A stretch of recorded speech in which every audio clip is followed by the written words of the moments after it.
तो आप अगर किसी की बात सुनने के लिए नहीं आते हैं तो आपको ये भी पता नहीं चलेगा कि सामने वाला सच बोल रहा है या पीछे को बोल रहा है वो सच बोल रहा है, कौन सही बोल रहा है कौन गलत बोल रहा है, इसको भी परखने के लिए सबकी बात सुननी होगी।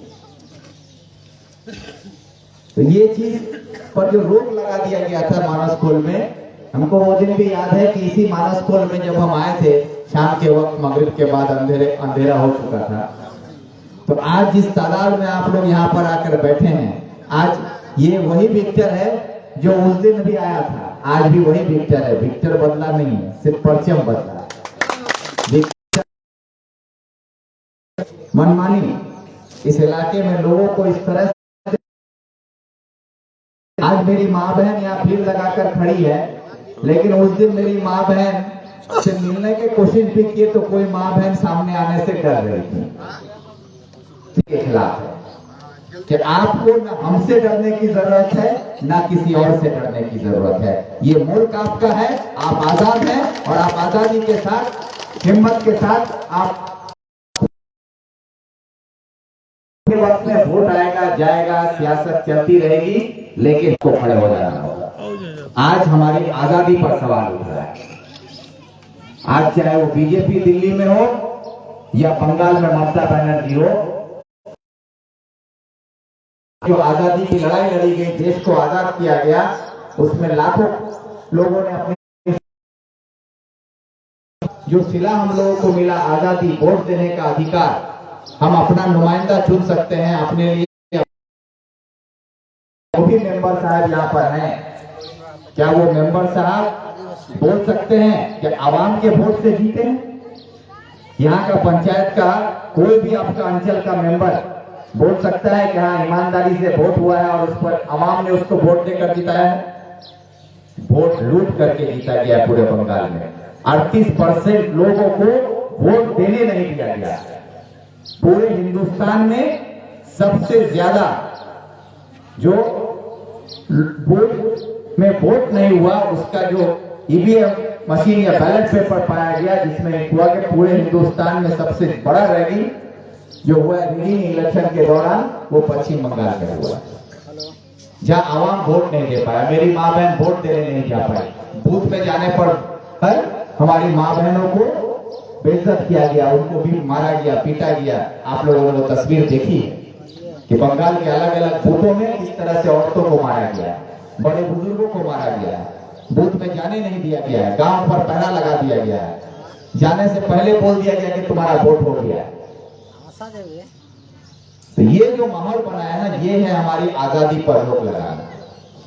और लड़ाई यही है कि हमारी आजादी पर जब रोक लगेगी और अगर हम सर झुकाकर खामोश हो जाइएगा तो कोई ना कोई तो मेंबर बनेगा, कोई ना कोई प्रधान बनेगा, कोई ना कोई एमएलए बनेगा, कोई एमपी बनेगा। ये सिलसिला तो चलता रहेगा, लेकिन आप आजाद नहीं रहिएगा। जब हम आजाद नहीं रहेंगे तो हमारी कोई बात सुनने वाला नहीं रहेगा, जो पिछले कई सालों में बंगाल के अवाम के साथ हो रहा है कि आपके ऊपर जुल्म हो आप बोल नहीं सकते, आपके साथ ज्यादती हो आप कहीं फरियाद नहीं कर सकते, आप कहीं उसकी हुकूमत के खिलाफ कोई कार्रवाई नहीं कर सकते। हुकूमत के जो है उसको जुल्म भी करे, जालिम हो या कुछ कानून तोड़े, ना पुलिस आपकी बात सुनेगी, ना नेता आपका बात सुनेगा, ना ही सरकार आपकी बात सुनेगी। ऐसा बहुत नमूना आपको देखने को मिला। तो ये जो हालत है, इस माहौल के खिलाफ जो लड़ाई है, उसकी आवाज हम लोग बन के आपके सामने आते हैं। वोट के टाइम में आप लोग खाली सोचते हैं कि वोट का डिले हो, वोट तो एक दिन देते हैं, एक दिन आपको मिलता है वोट देने के लिए, और एक दिन अगर आप गलत फैसला ले लेते हैं ना तो 5 साल आप ही भोगते हैं। विक्टर आज एमएलए नहीं है। मानस खोल में जब विक्टर आया था आप लोग विक्टर से मिलने भी नहीं आए थे। विक्टर आज एमएलए नहीं है, लेकिन विक्टर को कोई फर्क नहीं पड़ा। हम एमएलए थे तो भी विक्टर जैसे था, आज एमएलए नहीं है तो भी अल्लाह का शुक्र है, आप लोगों की दुआ है, विक्टर उससे बेहतर हालत में है। तो विक्टर को कोई फर्क नहीं पड़ा, लेकिन फर्क आप लोगों को पड़ा। आपके साथ ज्यादती होता है तो बोलने से पहले आप सोचते हैं कि इधर पर बोलवा पाऊं ना नहीं पाऊं। बोलने की होवे, कोई सुने भी ले फिर की होवे। बहुत लोग कहता है कि विक्टर क्या दिया, विक्टर कुछ देने नहीं आया था। आज भी रुपए नेता राव से की पीछे तो कोई नेता उसे तो थोड़ा फात रहा है कि आपको आपके घर में आप इज्जत से रह सके वो माहौल बना के देगा, आप समाज में सर उठा के चल सके, आप अपना खेती बाड़ी दुकानदारी कारोबार आप कर सकें, आपको किसी तरह का कोई डर खौफ नहीं होना चाहिए, वो माहौल मिलेगा। आपके बच्चे स्कूलों में तालीम पाए, उनका मुस्तकबिल सही रहे, आपके लिए तमाम सरकारी इंतजाम सही रहे, पुलिस आपके लिए काम करे, ये इंतजाम को ठीक रखना एक नेता का काम है, उसके लिए नेता लड़ाई करेगा। लेकिन यहां जो नेता बन के आता है आज, वो आपके ऊपर जो गुंडागर्दी कर रहा है, आप पुलिस के पास जाइएगा, पुलिस आपका नहीं सुनेगा। नेता गुंडा का होकर पुलिस के पास चला जाता है कि गुंडा जो बोलता है उसी का सुनना होगा, गुंडा का सुनना होगा। आज गुंडा का सुना जाता है, आवाम का नहीं सुना जाता है।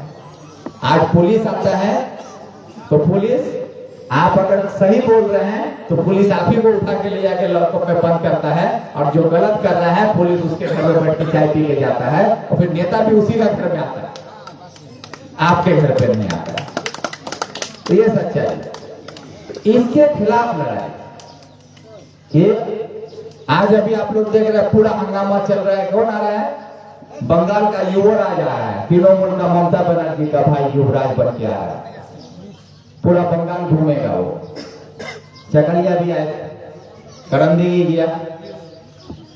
ये आप लोगों को कभी समझ में आता है कि आप लोग आवाम है बंगाल के, आपके लिए ममता बनर्जी बोलती है कि हमारे पास पैसा नहीं है इसलिए हम डेवलपमेंट नहीं कर पा रहे, हम सरकार का जो नौकरी कर रहा है उसको डीए नहीं दे पा रहे हैं क्योंकि मेरे पास पैसा नहीं है, हमको दिल्ली सरकार पैसा नहीं दे रहा है।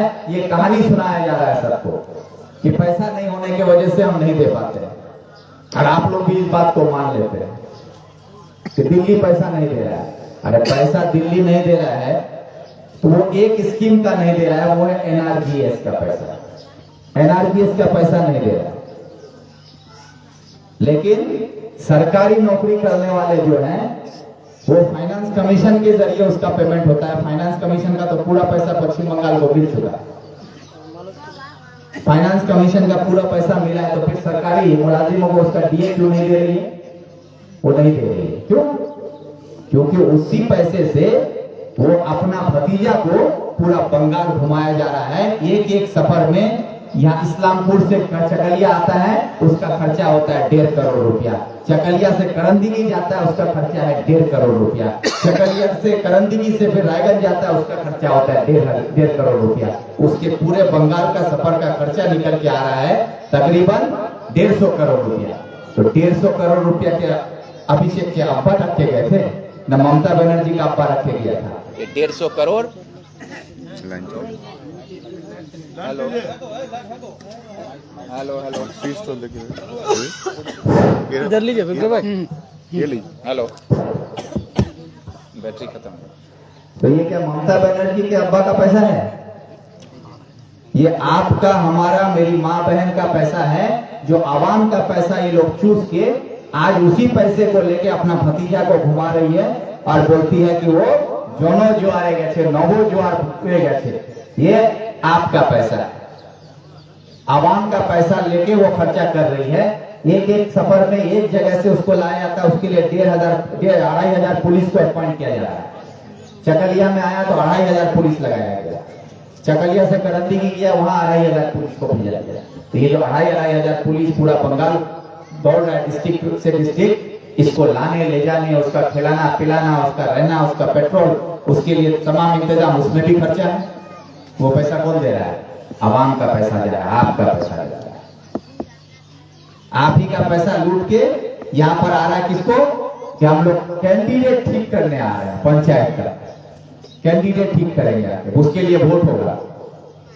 टीएमसी पार्टी आज इस हालत में भी नहीं है कि वो अपने बूथ में एक कैंडिडेट ठीक कर सके, उसके लिए आज युवराज को घूम के आना पड़ता है कि हमको वोट करना। क्यों? कि टीएमसी में सब चोर है, इसलिए हम साफ सुथरा आदमी चुनने आए हैं। हाँ?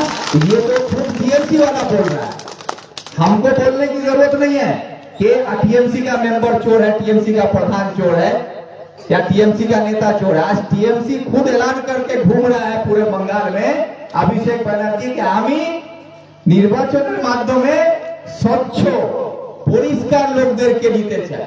तो स्वच्छ परिष्कार ये लोग है नहीं जो आपका यहाँ का है। एक भी इसका मतलब ये लोग कोई साफ सुथरा नहीं है। ये कौन बोल रहा है? खुद टीएमसी बोल रहा है। तो टीएमसी मान लिया है कि अब ये लोग सब चोर है। तो हम लोग तो बोल ही रहे थे पहले से चोर है, तो चोर को अब ये लोग यकीन करके ये लोग सर्टिफिकेट भी दे दिया कि ये लोग चोर है। तो इसलिए अभी जो हालत है उसको समझिए कि हम लोग कांग्रेस पार्टी के तौर पर आज आपके पास है, हम पहले भी आते हैं और मेरा बयान भाषण हमेशा एक ही रहा कि इंसाफ की बात होगी, हक के लिए लड़ना होगा, गरीब किसान मजदूर को उसका हक, यहाँ का जिला हमारा, यहाँ का एमएलए हमारा, यहाँ का मंत्री, सरकार सब यही बोलेगा। तो लेकिन आप लोगों को ये बात समझना होगा कि विक्टर अकेला पार्टी विक्टर के साथ है। और आज वो जिस पर कूदते थे कि यहाँ का मंत्री गुलाम रब्बानी साहब सबका ढाल बना हुआ था, उसी गुलाम दिए और उसका मंत्री का दफ्तर भी छिनवा दिया। और वो कौन था, क्या काम किया था यही गुलाम रब्बानी?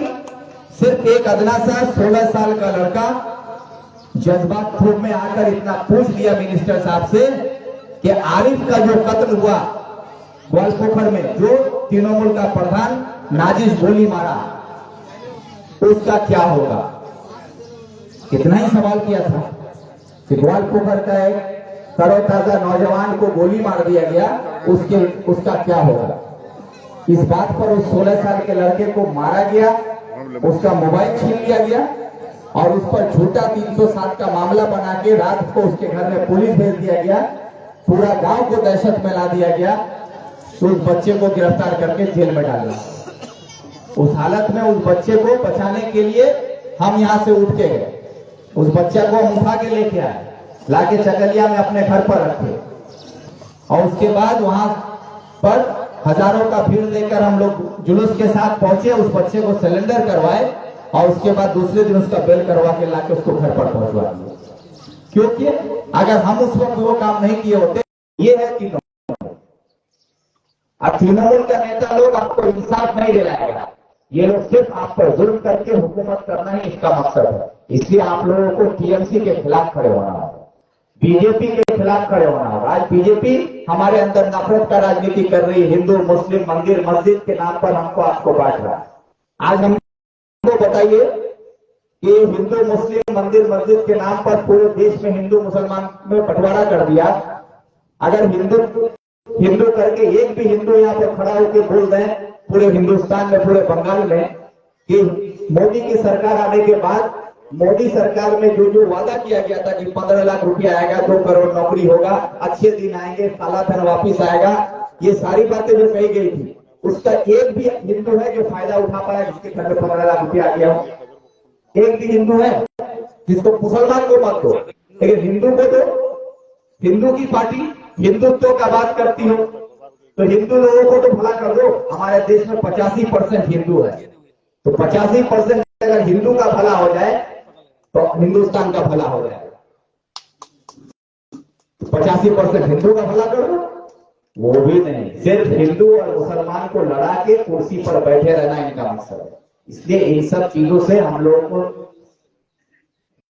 परहेज करना होगा और ज्यादा से ज्यादा लोगों को जोड़ना होगा कि हम लोगों को राहुल गांधी जो भारत जोड़ो यात्रा के जरिए जो हिंदुस्तान को पैगाम देने की कोशिश किए हैं, ये 3770 किलोमीटर का जो सफर तय किए हैं कन्याकुमारी से कश्मीर तक का, ये सिर्फ पैदल चलना नहीं था, ये यात्रा सिर्फ पैदल चलने का नहीं था, ये था कि हिंदुस्तान के हर तबके के लोगों को जोड़ते हुए हिंदुस्तान को जोड़ने का, कि गरीब किसान को जोड़ना, मजदूर और पढ़े लिखों को जोड़ना, बेकार को और पढ़े लिखे नौजवानों को जोड़ना, माँ बहनों को जोड़ना, हमारे देश का मजदूर को जोड़ना, हमारे देश के वकीलों को जोड़ना, डॉक्टरों को जोड़ना, साइंटिस्टों को जोड़ना, कलाकारों को जोड़ना, हर तबके के लोगों को जोड़ते हुए हिंदुस्तान को जोड़ते हुए मजबूत बनाने के लिए सफर निकाला गया था।